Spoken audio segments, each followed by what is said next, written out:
আসসালামু আলাইকুম, আশা করি সবাই ভালো আছেন। গত 2 দিন আগে ব্রাহ্মণবাড়িয়ার নবীনগরে, আর যেহেতু জন্মস্থান নবীনগর তাই নবীনগরের কথা বলছি। নবীনগরের লাউরফতিপুর ইউনিয়নে একটি মর্মান্তিক ঘটনা, শুধু একটি ভয় পাওয়ার মতো, রীতিমতো ভয় পাওয়ার মতো ঘটনা ঘটেছে। ঘটনা হচ্ছে একজন সৌদি আরব প্রবাসী শহীদুল ইসলাম মালুর বাড়িতে গভীর রাতে এসে ডিজিএফআই পরিচয় দিয়ে তার ছেলেকে উঠিয়ে নিয়ে যায় এবং তার অনুসারে 2 লক্ষ টাকা নগদ এবং ওনার ওয়াইফের 27 ভরি স্বর্ণ লুট করে নিয়ে যায়।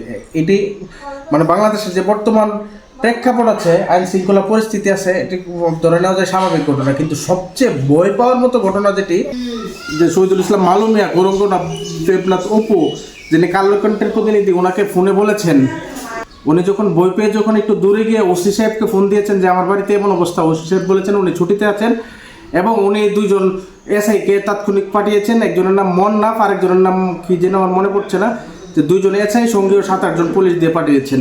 তো সবচেয়ে বই পাওয়ার যে বিষয়টা হচ্ছে, পুলিশ নাকি ওনার ভাষ্যমতে পুলিশ আসামিদেরকে অ্যারেস্ট করে নেয়, তো করেই নেই, উল্টো দেখা গেছে তাদের সাথে সলা পরামর্শ করেছে, তাদের সাথে কথা বলে এবং তাদেরকে সেফ এক্সিট দেওয়ার ক্ষেত্রে পুলিশ কাজ করেছে। নিয়ে গিয়ে 3 কোটি টাকা চাঁদা দাবি করেছে। এই লোকগুলোকে পুলিশ সেফ এক্সিট দিয়েছে এবং পুলিশের সহায়তায় তারা তার বাড়ি থেকে বের হয়ে গিয়েছে। তাহলে এখানে 2টি বিষয় প্রশ্ন আসে। একটি হচ্ছে যে পুলিশ হয় জড়িত ছিল ঘটনাটির সঙ্গে, যারা ওখানে ছিল তারা জড়িত ছিল, হয় এই প্রশ্ন আসে।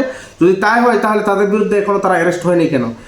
আর দ্বিতীয় ঘটনা আসতে পারে, হয়তো পুলিশের এখানে অপেশাদারিত্বের পরিচয় দিয়েছে, পেশাদারি না। তাহলে এই অপেশাদার পুলিশ দিয়ে কী হবে? পুলিশের কাজ কি শুধু ওই যে মামলা বাণিজ্য করা, এইসব কাজ করা পুলিশের কাজ? পুলিশ যদি তার রুটিন দায়িত্বটি পালন করতো, যারা প্রকৃতপক্ষে যারা সন্ত্রাসী আছে, আইন শৃঙ্খলার বিঘ্নকারী আছে এবং যারা আইন শৃঙ্খলার ব্যাঘাত ঘটাতে কাজ করে, দুষ্ট লোকগুলোকে পুলিশ যদি প্রকৃতপক্ষে অ্যারেস্ট করতো, আজকে দেশের আইন শৃঙ্খলার পরিস্থিতি এত অবনতি হতো না এবং এত অরাজক পরিস্থিতির সৃষ্টি হতো না।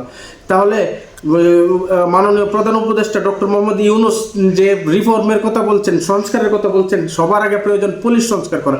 পুলিশ হচ্ছে সরাসরি একটি সিভিলিয়ানদের এবং নাগরিকের সাথে কাজ করা এরকম একটি বাহিনী। তাহলে পুলিশ যদি সংস্কার না হয় তাহলে আইন শৃঙ্খলা পরিস্থিতিটি বাংলাদেশে হবে না। পৃথিবীর কোনো দেশের পুলিশ এত সরাসরি যে রাজনৈতিক আশ্রয় প্রশ্রয় এবং রাজনৈতিক নেতৃবৃন্দের সাথে এত জড়িয়ে থাকে না।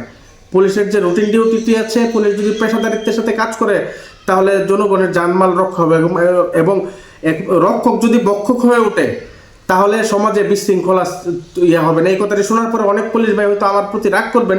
এমনও হতে পারে যে পুলিশের যেটা রুটিন কাজের বাইরে গিয়ে যে কাজগুলো করে, যে আমার 2-4টা মামলায় ঢুকিয়ে দিল, কিন্তু তাতে আমার কিছু যায় আসে না ভাই, কারণ আমি সত্য বলার শপথ নিয়েছি। যদি সংস্কারই করতে হয়, স্বরাষ্ট্র উপদেষ্টা ওনার দৃষ্টি আকর্ষণ করছে যে পুলিশের রিফর্ম প্রয়োজন সবার আগে এবং এই ঘটনাটি সুষ্ঠু একটি তদন্ত করা দরকার। খুবই ভয়ানক একটা বিষয়। নাগরিক হিসেবে আমি ওই এলাকার অনেকের সাথে খোঁজখবর নিয়েছি, মানুষ আতঙ্কিত যে পুলিশের উপস্থিতিতে যদি এমন মানুষকে উঠিয়ে নিয়ে যেতে পারে, কারো বাড়ি লুট করে নিয়ে যেতে পারে, তাহলে এর চেয়ে আর ভয়ের কিছু হতে পারে না। এখন আসার কথা হচ্ছে যৌথ বাহিনীর অভিযানে যারা এই ঘটনাটি ঘটিয়েছে এবং মালুমের ছেলে রিফাতকে যৌথ বাহিনী উদ্ধার করেছে। র্যাব, বিজিবি এবং সেনাবাহিনীর নেতৃত্বে যে গঠিত যৌথ বাহিনী চলছে, এই যৌথ বাহিনীর নেতৃত্বে উদ্ধার করেছে এবং আসামিদেরকেও অ্যারেস্ট করেছে। ওয়েলকাম, সাধুবাদ জানাই। পুলিশের বা আইন শৃঙ্খলা রক্ষাকারী বাহিনী সঠিক দায়িত্বটি পালন করেছে। কিন্তু ওই দিন রাতে যে ঘটনাটি ঘটেছে, যে পুলিশরা উপস্থিত ছিল, এই 2 এসআই সহ যারা সঙ্গীয় পুলিশ ছিল, তাদের ভূমিকা কি, ওইটি তদন্তের মাধ্যমে জনগণকে আস্থায় নিয়ে আসতে হবে, জানাতে হবে যে জনগণকে ভয় পাওয়ার কারণ আছে না নাই। আজকে অনেকে বলে যে পুলিশ হয়রানি করে, এই করে, তাহলে পুলিশের যদি আওয়ামী লীগের আমলের যেমন ছিল যে পুলিশ হয়রানি করতে হয়, যে আমার এলাকায় নবীনগরে এমন বিএনপির অনেক নেতাকর্মী আছে যাদের সাথে আমার কথা হয় যে গত 16-17 বছরে আমাদের কিন্তু আওয়ামী লীগের লোকজন হয়রানি করে নাই, পুলিশ হয়রানি করেছে। তাহলে পুলিশের সবার আগে রিফর্ম দরকার। বাংলাদেশের দেশ এগিয়ে যাওয়ার পিছনে পুলিশের অনেক শক্তিশালী ভূমিকা। আমরা বিদেশে যখন যাই, পুলিশের প্রতি যে মানুষের আস্থা, শ্রদ্ধা, বিশ্বাস, ভালোবাসা, ভরসার জায়গাটুকু কটুক দেখি। যে আমি কুয়েতে গিয়েছিলাম, কুয়েতে একজন পুলিশ একটি গাড়ি নিয়ে আসলে পুরোটা রাস্তা ফাঁকা হয়ে যায় পুলিশের বয়ে। তাহলে পুলিশের প্রতি কত শ্রদ্ধা সম্মান মানুষের। এই জায়গাটি ওই দেশের পুলিশ তৈরি করেছে, তো আমাদের দেশের পুলিশ সবচেয়ে গুরুত্বপূর্ণ যে ফোর্স আছে আইন শৃঙ্খলা রক্ষাকারী বাহিনীর, এই ফোর্সটির প্রতি মানুষের যে আস্থাটি যদি না আসে তাহলে কিভাবে দেশ এগোবে? সবার কাছে প্রশ্ন।